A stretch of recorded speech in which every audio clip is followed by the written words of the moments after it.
ప్రధాని నరేంద్ర మోదీ చేసిన పొదుపు వ్యాఖ్యలు హాట్ టాపిక్ గా మారాయి. ప్రధాని చెప్పిన పొదుపు సూత్రాలను టీడీపీ ప్రధాన కార్యదర్శి కైపా పద్మలతారెడ్డి స్వాగతించారు. ప్రధాని పిలుపును కేవలం రాజకీయ కోణంలోనే కాకుండా ఆర్థిక క్రమశిక్షణగా చూడాలంటున్న కైపా పద్మలతారెడ్డితో మా correspondent Muralikrishna face to face. Telangana పర్యటనలో భాగంగా దేశ ప్రజలందరికీ కూడా 10 కీలకమైన సూత్రాలు చెప్పారు. ఏదైతే భారతదేశంలో నెలకొన్నటువంటి పరిస్థితులను అనుగుణంగా ప్రజలందరూ వివరించాలి. ముఖ్యంగా పెట్రోల్ డీజిల్ను పొదుపుగా వాడుకోవాలి. ప్రజలందరూ సుఖశాంతాలతో ముందుకు సాగాలంటే రాబోయే ఆర్థిక పరిస్థితులను స్థితిగతులను కూడా అంచనా వేసుకొని విలాసవంతమైన జీవితానికి కాస్త స్వస్తి పలకాలని చెప్పారు. దీనికి సంబంధించి మనతో పాటు మాట్లాడడానికి కర్నూలు చెందినటువంటి టీడీపీ సీనియర్ మహిళా నేత మనతో పాటు ఉన్నారు. మరిన్ని విషయాలు అడిగి తెలుసుకునే ప్రయత్నం చేస్తాం. అని చెప్పండి మేడం, ప్రధాని చేసినటువంటి 10 కీలక సూత్రాలను మీరు ఎట్లా స్వాగతిస్తారు?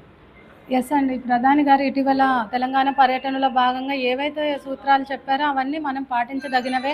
ముఖ్యంగా బంగారం కొనుగోలు చేయొద్దని కానీ పెట్రోల్ డీజిల్ వాడకం తగ్గించమనడం అనేది చాలా హర్షణీయం. ఎందుకంటే ఇప్పుడు ఇటీవల కాలంలో మనము బంగారంని కానీ అలాగే క్రూడ్ ఆయిల్ కూడా అన్నీ కూడా యుఎస్ డాలర్స్ ద్వారానే దిగుమతి చేసుకుంటున్నాము. సో యుఎస్ డాలర్ విలువ చాలా భారీగా పెరుగుతుంది, రూపాయి విలువ తగ్గుతుంది.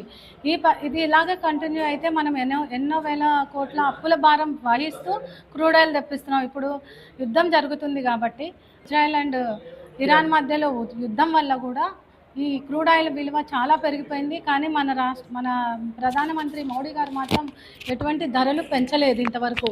సో చాలా చాలా భారం పడిపోతుంది రాష్ట్ర యొక్క ఆర్థిక వ్యవస్థ మీద. అంతేకాకుండా ఆర్థిక మాంద్యం వచ్చే అవకాశాలు కూడా చాలా భారీగా ఉన్నాయి.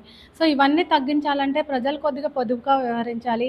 ఎక్కువగా వాహనాల్లో తిరగకుండా, అంటే వెహికల్స్ 4 వీలర్స్ అలాంటివి యూజ్ చేయకుండా బస్సుల ద్వారా వాళ్ళు పబ్లిక్ ట్రాన్స్పోర్ట్ ఉపయోగించి ట్రావెల్ చేయమని మేము కూడా కోరుకుంటున్నాము.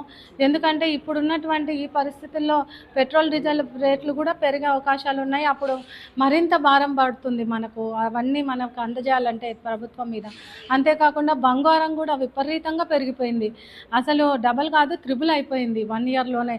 సో మనం అందరము ఎక్కడ రేటు పెరుగుతుందో అని కొని దాని రేటు పెంచేస్తున్నాము. ఆ బంగారం కొనేది కూడా యుఎస్ డాలర్స్లోనే. సో డాలర్ విలువ పెరిగిపోతుంది, రూపాయి విలువ తగ్గుతుంది. రాష్ట్రం యొక్క దేశం యొక్క భవిష్యత్తు దృష్ట్యా మనం అందరం ఆలోచించి బంగారం 1 ఇయర్ కొనడం మానేస్తే మనకు ఖచ్చితంగా రేట్లు తగ్గుతాయి. బంగారం రేటు తగ్గుతుంది, పెట్రోల్ డీజిల్ల రేట్లు తగ్గుతాయి. అన్నీ కూడా మనము సరైన గాడిలో పెట్టుకోవచ్చు. అంతేకాకుండా అనవసర ఖర్చులు, టూర్లు, ట్రావెల్స్, విదేశాల ప్రయాణం ఇవి కూడా తగ్గించమని చెప్పారు. వీటి వల్ల కూడా రేపొద్దున ఒకవేళ కనుక మనకు లాక్డౌన్ లాంటి పరిస్థితులు రావచ్చు అంటున్నారు. యుద్ధం ప్రభావం వల్ల అన్ని రవాణా వ్యవస్థలు స్తంభించిపోతే కనుక నిజంగా అటువంటి పరిస్థితి వస్తే మన దగ్గర డబ్బులు నిల్వలు ఉండాలి. కాబట్టి పొదుపుగా వ్యవహరించమని ప్రధానమంత్రి గారు ఏది చెప్పారో అవన్నీ కూడా మనం పాటించదగినవే. ఈరోజు మనం పొదుపు చేసుకుంటే రేపొద్దున మనకే ఆ డబ్బులు అనేవి ఉపయోగపడతాయి. కాబట్టి ఆయన చెప్పినవన్నీ కూడా మేము హర్షిస్తున్నాము. ఆయన ఇంత మంచిగా ప్రజలకు దిశానిర్దేశం చేయడాన్ని కూడా మేము ఆయనకి ధన్యవాదాలు తెలియజేసుకుంటున్నామండి.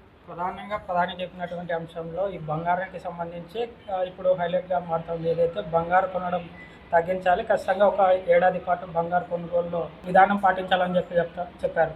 దీన్ని ఒక మహిళగా మీరు ఎట్లా స్వాగతిస్తారు? ఖచ్చితంగా అండి, అవసరం ఉన్నా లేకున్నా కొని పెట్టుకొని ఇంట్లో నిల్వ చేసుకోవడంతో రేట్లు అమాంతంగా పెరిగిపోయినాయి. ఇంతవరకు ఎప్పుడూ లేని విధంగా భారీగా పెరిగింది. ఎందుకు?